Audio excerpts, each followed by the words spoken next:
Hi everyone, this is our last video for this year and there is no video next Monday, so we've produced a special year ahead edition. I'll look back at the trends of 2021 and then look at what could be drivers for 2022, with a preview of some of the big political and international events that might spark some moves in financial markets. So stay right there.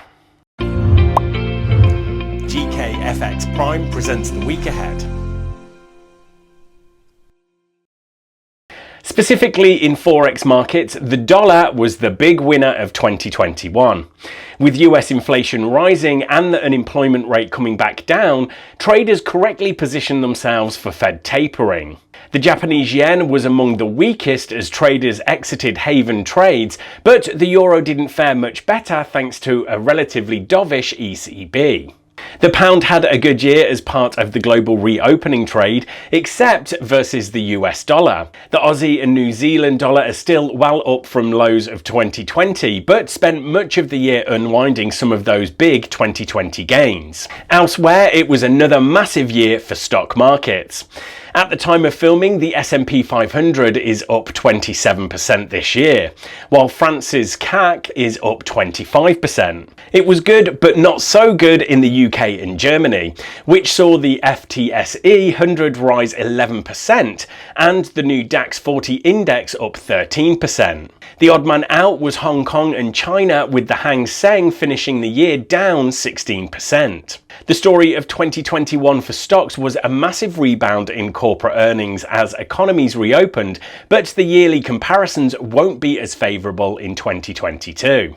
It was a big year for oil thanks to inflation and supply bottleneck concerns, but it was another nothing year for gold and silver, which pretty much went sideways. Maybe 2022 will be the year for precious metals.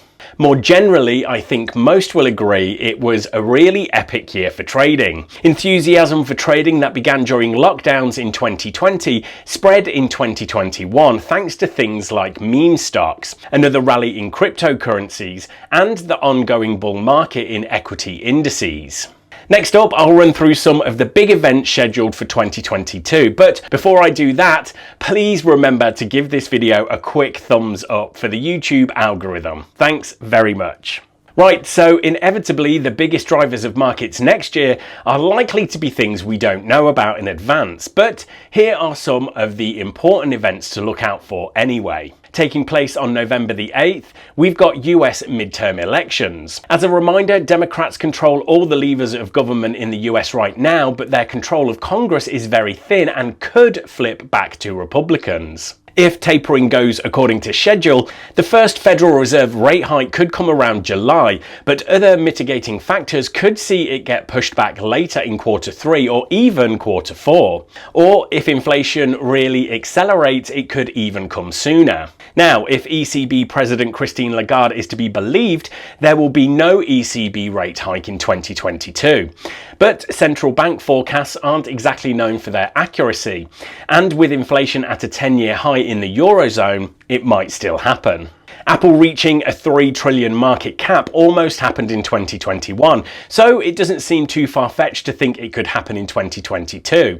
It would be the first company to reach the milestone if it does. The FIFA Football World Cup is taking place in Qatar in November. It probably won't have a big impact on markets, though if it gets cancelled because of COVID, then COVID might be affecting markets. There are also elections in France, Australia and Sweden this year. Right, thanks everyone and happy holidays. Good luck trading this week and make sure to click on subscribe so you don't miss the next episode coming on January the 10th.